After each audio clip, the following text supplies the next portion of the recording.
தொலைபேசிக்காக தங்கையை கொலை செய்த அண்ணன். போலீசாரின் விசாரணையில் வெளிவந்த அதிர்ச்சி தகவல்கள்.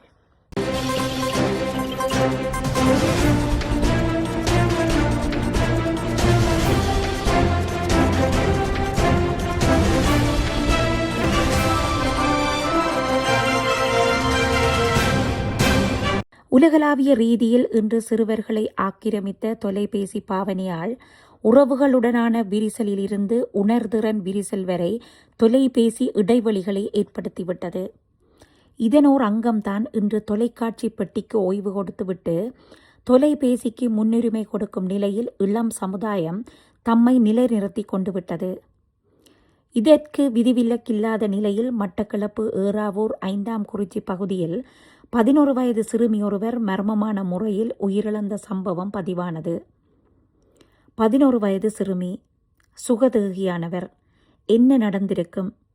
திடீர் இறப்பு ஏற்பட என்ன காரணம் என்று முதற்கட்ட பரிசோதனை ஆரம்பிக்கப்பட்ட பொழுது சிறுமியின் பெற்றோர் வீட்டில் இல்லாத நேரம் குளியலறை தொட்டியில் தவறி விழுந்து உயிரிழந்துள்ளதாக முதற்கட்ட விசாரணைகளில் வெளிவந்த நிலையில் உயிரற்ற சிறுமியின் உடலம் ஏறாவூர் போலீசாரால் உடற்கூட்டு பரிசோதனைக்காக அனுப்பி வைக்கப்பட்டது.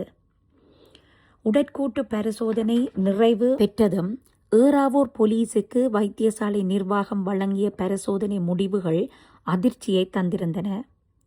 அதாவது 11 வயது சிறுமி நீர்த்தாங்கியில் விழுந்திறக்கவில்லை, கழுத்து நெரிக்கப்பட்டே இறந்திருக்கிறார் என்ற பரிசோதனை முடிவுகள் வெளியானதும் ஏறாவூர் போலீசார் விசாரணைகளை தீவிரப்படுத்தினர். போலீசாரின் விசாரணைக்கமைய பெற்றோர் வீட்டில் இல்லாத நேரத்தில் வீட்டில் இருந்தது யார் என்ற முதல் நிலை கேள்விக்கு பெற்றோரால் அடையாளம் காட்டப்பட்டவர் சிறுமியின் 15 வயதுடைய அண்ணன். அண்ணனிடம் நடத்தப்பட்ட விசாரணைகளில் முதலில் தனக்கு என்ன நடந்ததென்று தெரியாத நிலையிலேயே தனது வாக்குமூலத்தை பதிவு செய்திருந்தார்.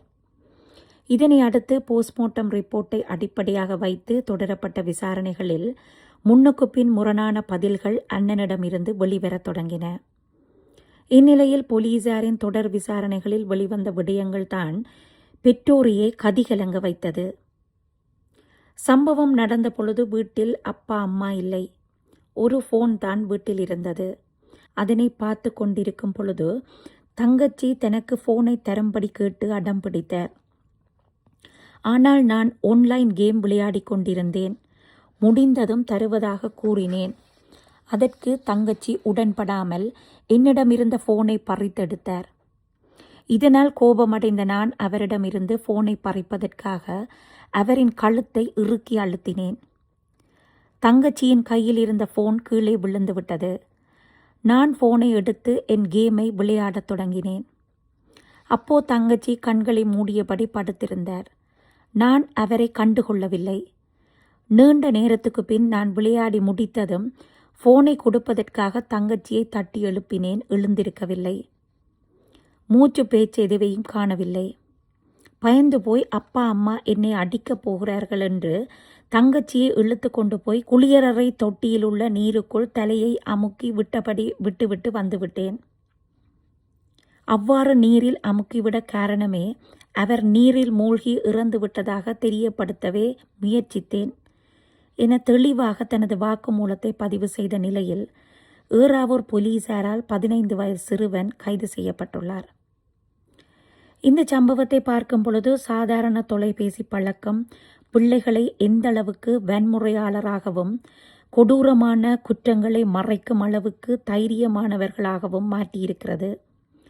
தொழில்நுட்ப வளர்ச்சியில் தயாரிக்கப்பட்ட கேம்கள் அனைத்தும் வன்மங்களை தூண்டுவதாக அமைந்து விடுகின்றன. குழந்தைகளுக்கான மென்மையான குணங்களை மறைத்து அவர்களை வன்முறையாளர்களாக்கி விடுகின்றன. கோபம், பிடிவாதம் போன்ற உணர்வுகளை இந்த கேம்கள் தூண்டி விடுகின்றன.